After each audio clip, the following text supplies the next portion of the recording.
আমাদের সমাজের একজন অসচ্ছল পরিবার আমাদের কাছ থেকে রোজার আগেই আমাদের কাছ থেকে একটা কলের আবেদন করছিল। আমরা রোজার পরপর ঈদের পরপরই আমরা কলটি স্থাপন করে দিয়েছি। এখন আজকে হচ্ছে আমরা ফাইনালি কলটা পাকা করে দিয়েছি। পাকাকরণ আমাদের এই পুরো কল এবং পাকাকরণের অর্থায়ন করেছে আমাদের অ্যাডভোকেট নাসির ভাই।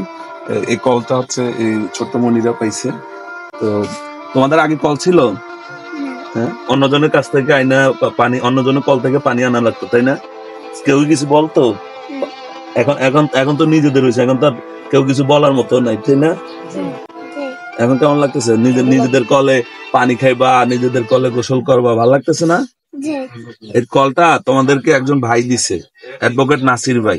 অ্যাডভোকেট নাসির ভাইয়ের জন্য দোয়া করো, কেমন? তোমার আম্মুরও বলবা, তোমার মামানিরও বলবা, তোমার নানুরও বলবা, তোমাদের এই তিনজন পরিবারের জন্য এই কলটা তিনজনদেরকেই বলবা যাতে নাসির ভাইয়ের জন্য দোয়া করে, কেমন?